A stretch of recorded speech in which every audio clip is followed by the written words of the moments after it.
It's a fireside chat that's titled Passion, Play, Purpose, What Keeps Founders Going? And who better than two iconic names in the Indian business industry? We've got Nitish Mittersain from Nazara, Mithun Sancheti from Caratlane, talking with Vikas from Money Control. Guys, come on, please give a big hand.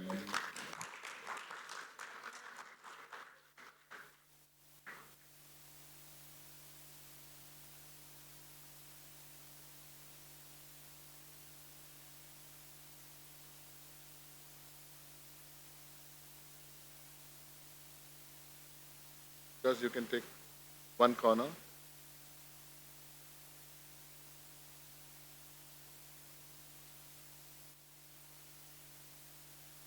Yeah, over to you guys.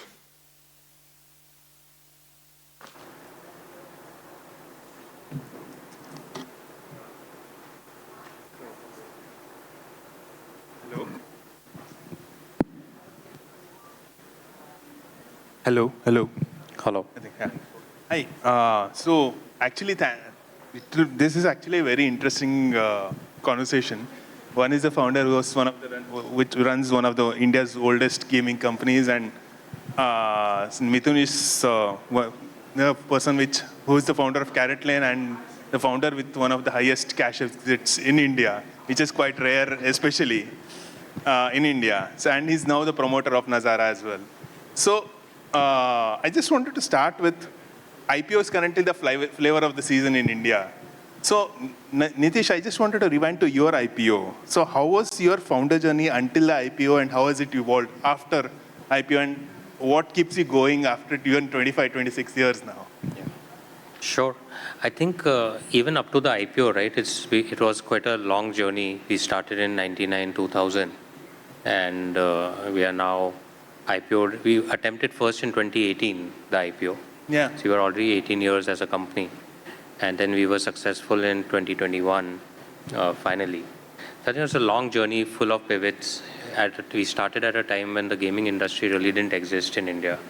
So the first decade, I would say, was just trying to figure things out. But we grew since. And it's been an exciting time. I think we did the IPO because we thought it's high time at least one gaming company lists publicly, because that would create a lot more investor excitement and seriousness around this industry, and also put India on the global map of gaming. And I think over the last few years that has happened. So I think it was a good step we took. I think post-IPO has been, again, a good learning experience. Something new, of course, now we have to live on the quarter-to-quarter kind of, treadmill. But it's all fine. So we are enjoying it. Super. Yeah. Mithun, I just wanted to understand what led to the decision for sale of Titan instead of, say, going to public in the sense? Sale of Caratlane, yeah. It was a choice that Titan made. It wasn't a choice that I made. Okay. And looking back, would you have changed anything going back in the sense? At which point? In the journey? Yeah, in the journey. Oh yeah, like a million things. I mean, yeah. I don't think from a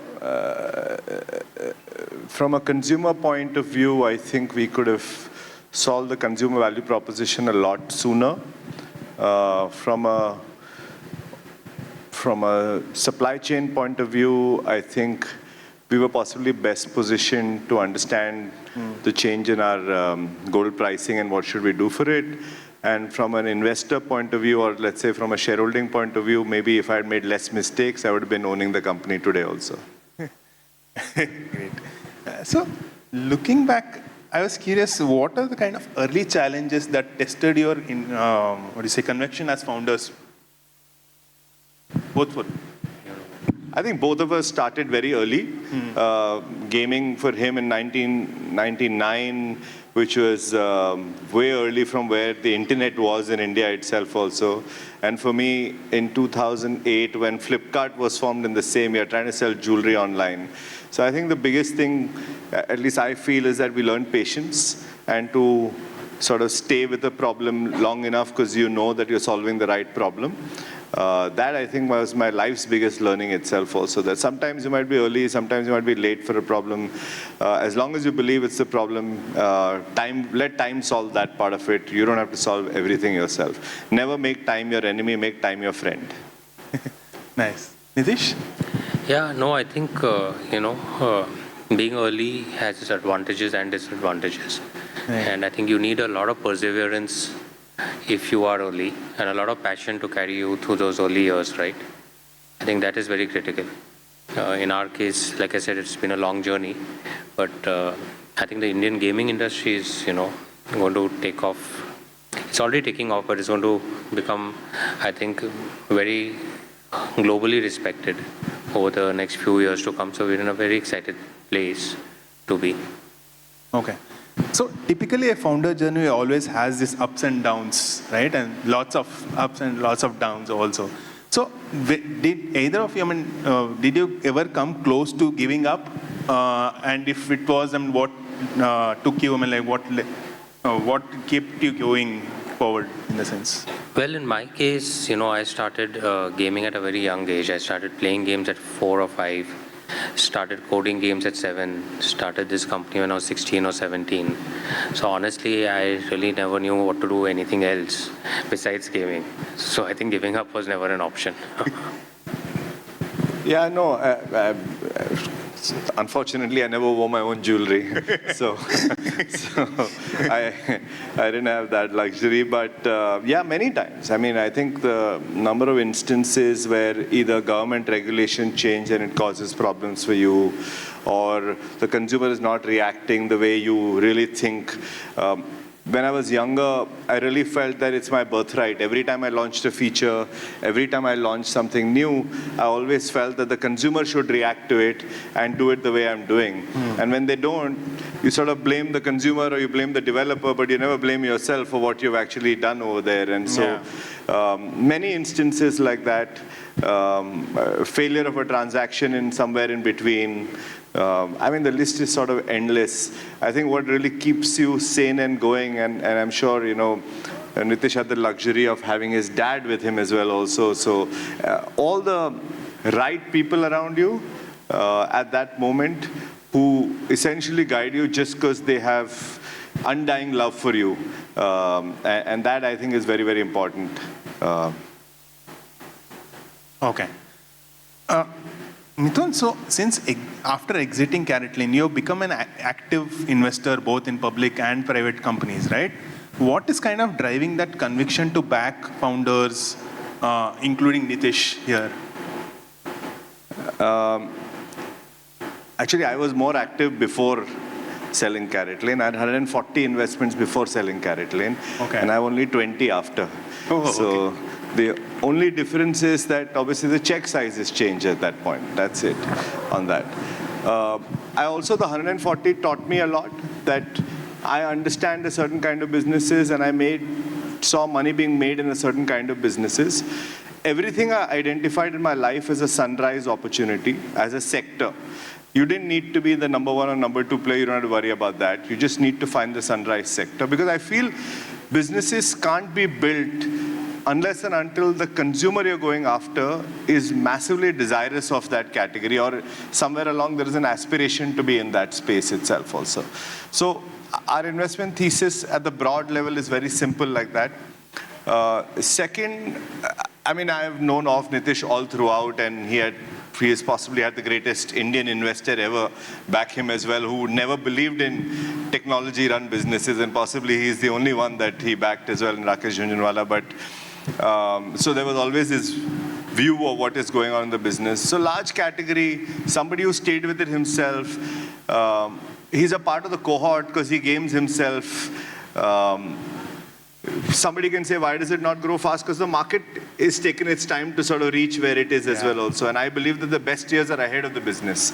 And every time I feel something has its best years ahead in the business, and somebody is kind enough as he was to allow us an opportunity to enter that business and be a part of it, I would back it 10 times over. Okay. So how do you balance the passion with kind of making practical and pragmatic decisions when you have to make them, in the sense?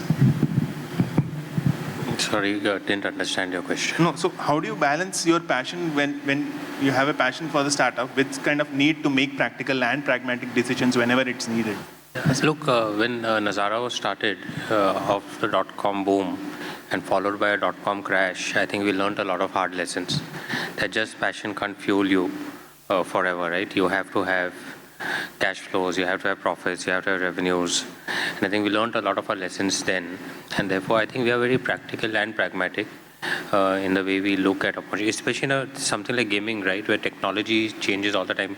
Me and Mithun were just experiencing one of the VR games being demonstrated on the exhibition floor.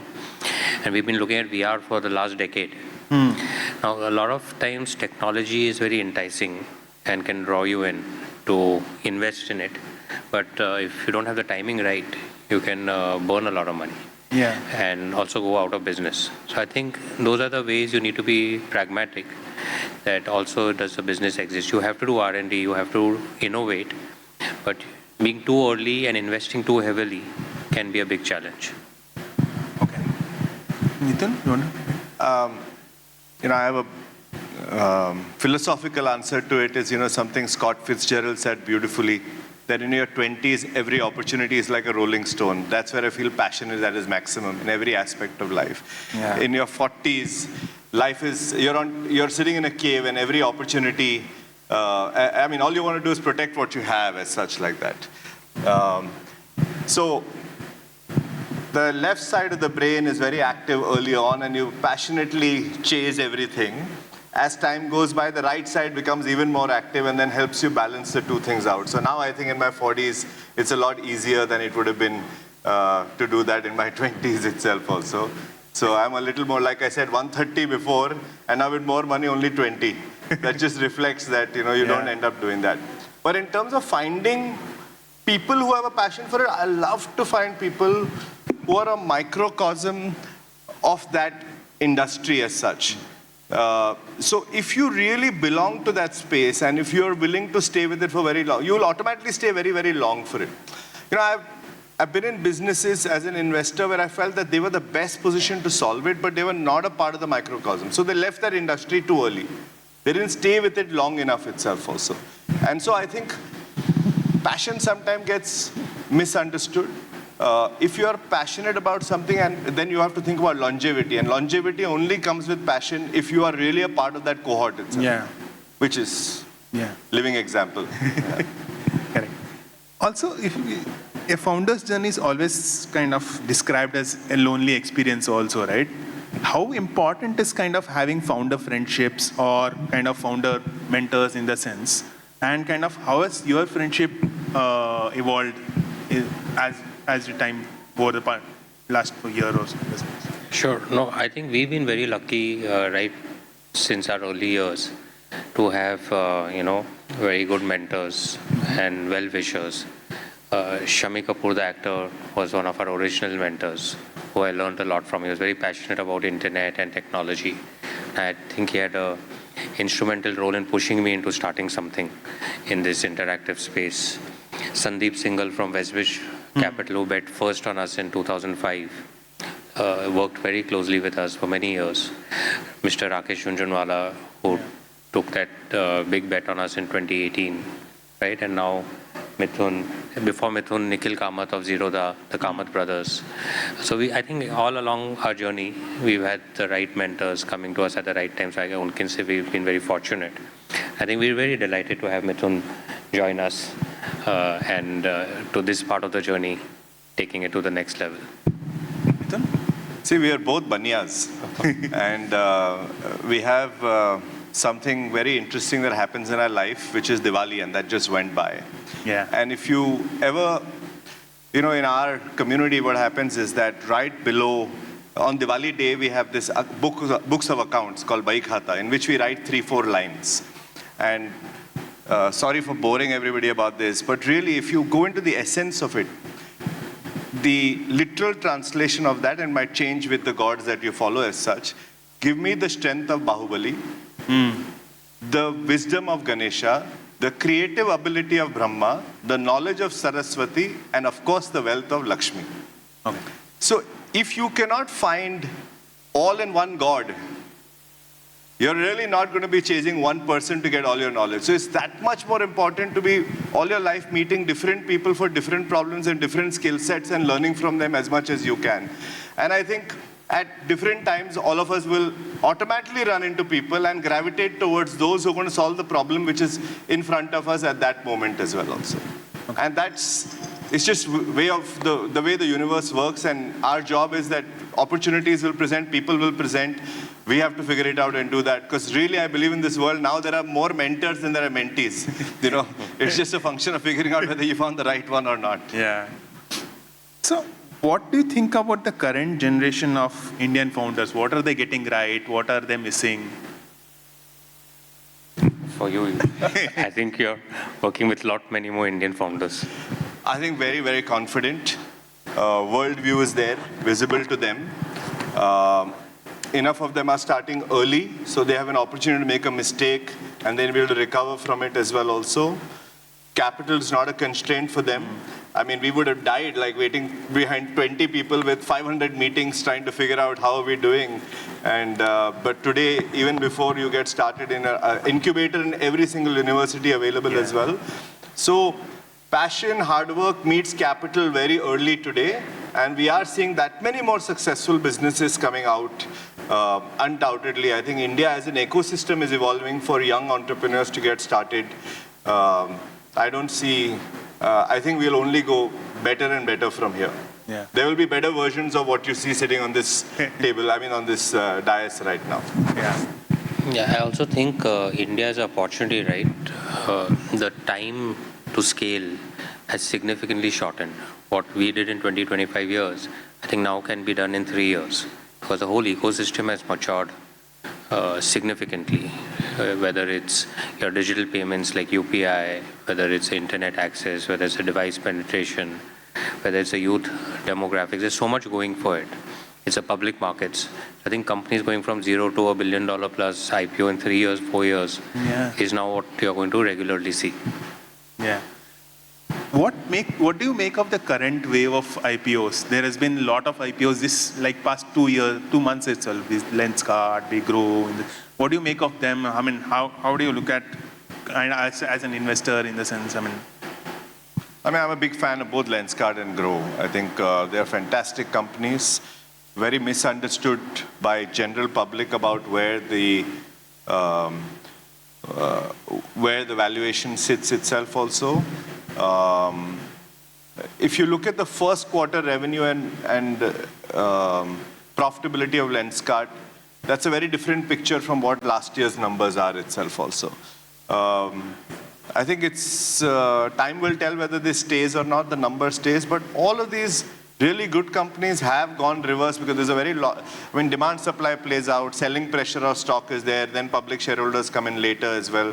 So one should not judge them for don't think of IPO as the judgment day. It's not like a Hindi movie, that it goes away in 3 days. These are going to stay for a very long period of time.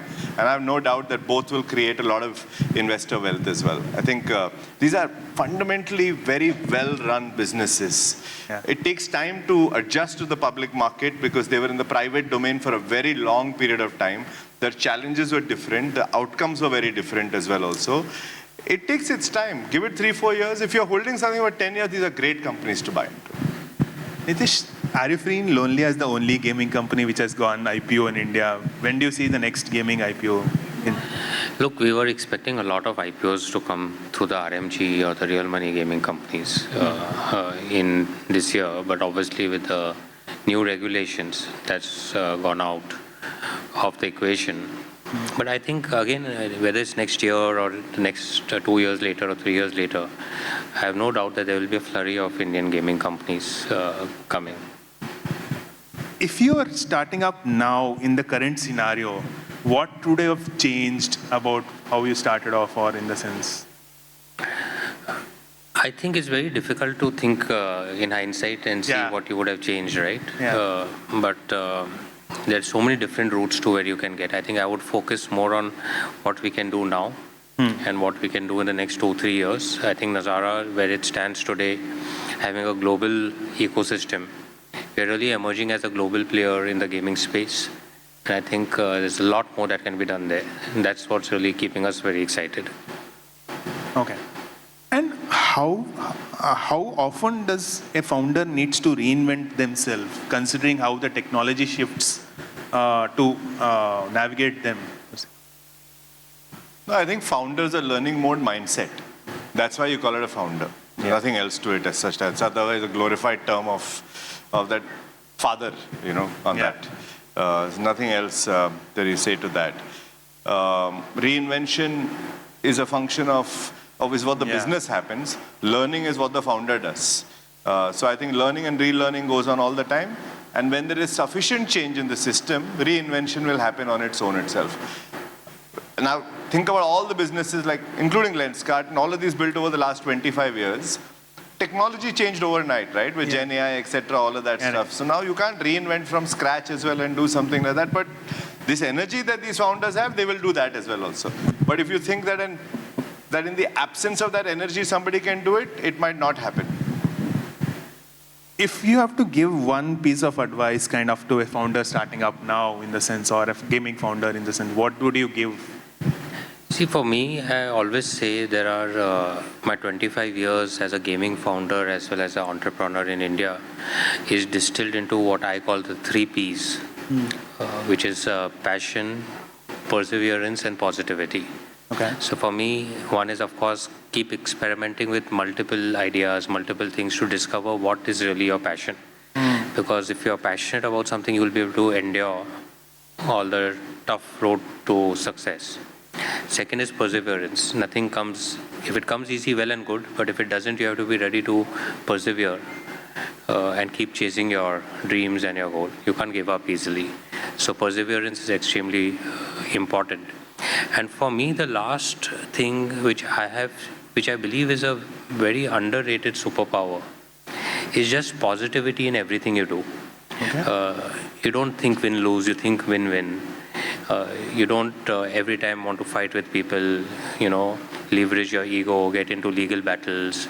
All of these negative emotions are a big distraction on business. And we as a company have always tried to focus on what's the right thing to do, the positive thing to do, and which is why I feel so great when I come here to IGDC, right? We meet everybody, everybody is meeting us, and there's a lot of love and respect, mutual love and respect. I think earning that is extremely important. So I think if you can follow the 3 Ps, in my mind, it may take 1 year, 2 years, 3 years, 5 years, but without doubt, as a founder, as a person, you will be successful. Okay. Mithun, you want to add? Sorry, could you repeat that again? One piece of advice to the founders now. One piece of advice, I think, one knowledge sharing, I don't know about advice as such, is that it is not a David versus Goliath world at all. That's one for the book. So, because if you make time your friend and you're going to build a business for long, and don't think about more your customer and not think about your competitor, because you keep thinking.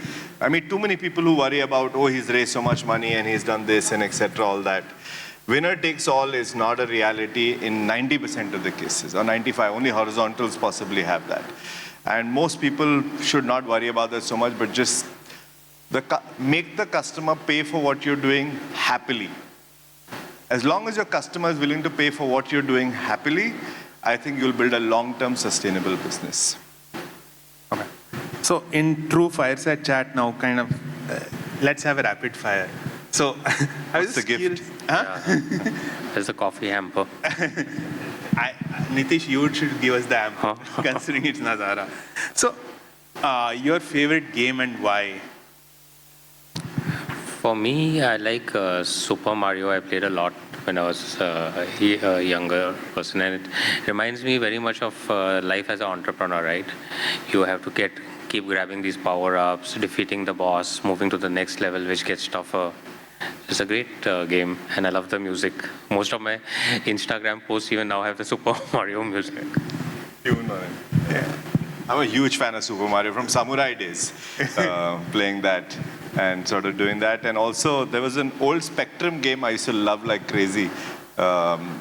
reflects our age and time, right? On that Decathlon. I used to love playing that game because I love sports, and to play 10 sports and then be able to win with everybody else around you used to be great fun. Yeah.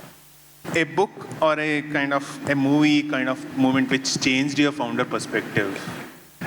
For me, I'm a big Godfather fan, both book and movie. And I think while it might be the mafia, but the principles and there are a lot of teachings over there that can be applied to your business. And I've actually put some LinkedIn posts around that also. Yeah. Kapish. Certainly, possibly as a movie, the one I've watched 100 times would be that one. But as a book, I really love this biography of Bob Iger, which is Ride of a Lifetime. And I think it is in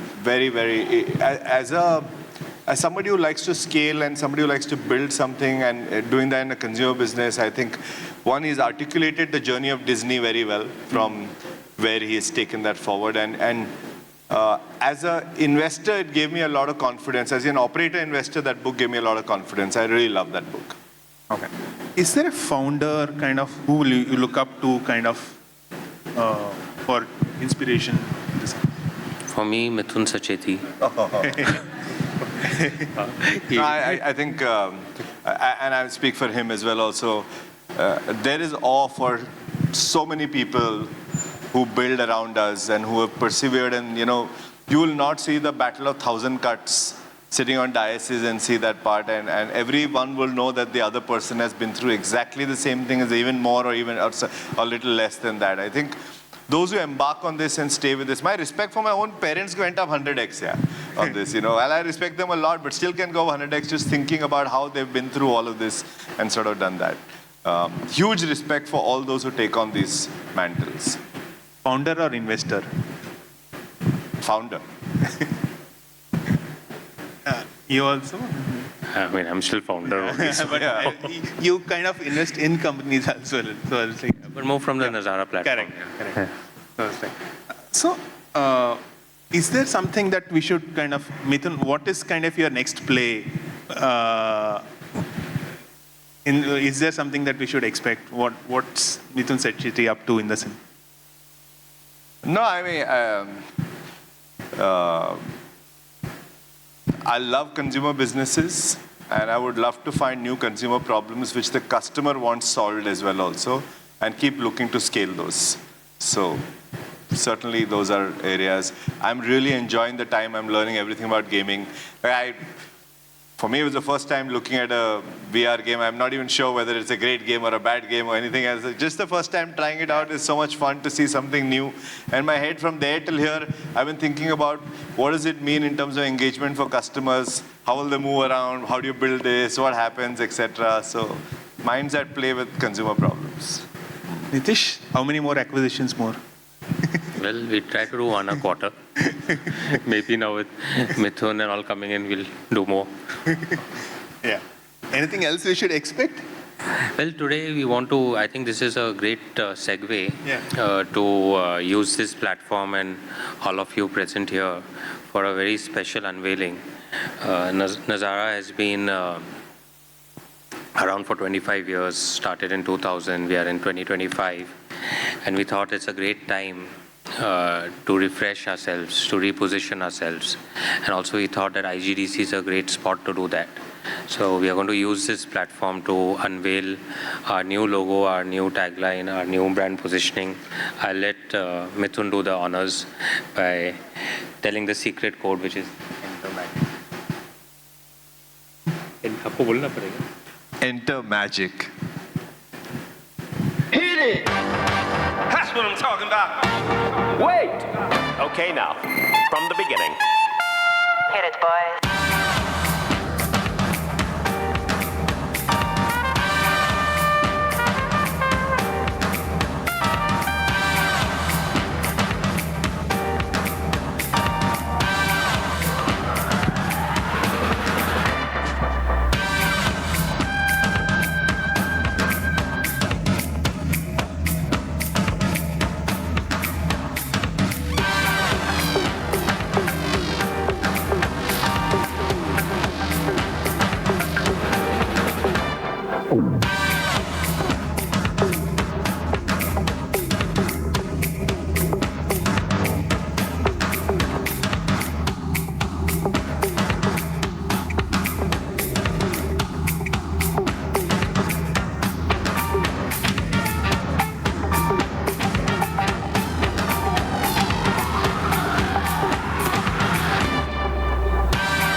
Yeah, there you are. So we hope to do our bit for at least the next 25 years by bringing a little bit of magic through our games, experiences, and platforms to all the players in India and all over the world. Great. Do we have time for questions? You can have any Q&A if they want. Any tough questions, anyone? Feel free to ask them. They're all Nazara shareholders. They don't want to ask tough questions.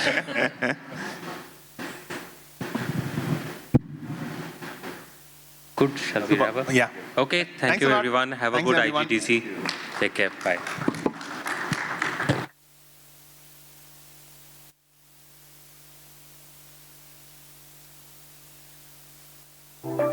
Back up in my pocket, guess they wanna test my luck. Finger on the trigger, I ain't never giving up. Back up in my pocket, guess they wanna test my luck. Finger on the trigger, I ain't never giving up.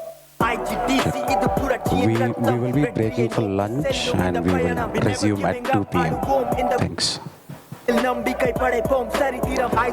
I repeat, we will be breaking for lunch and we will resume at 2 p.m. I game, don't care.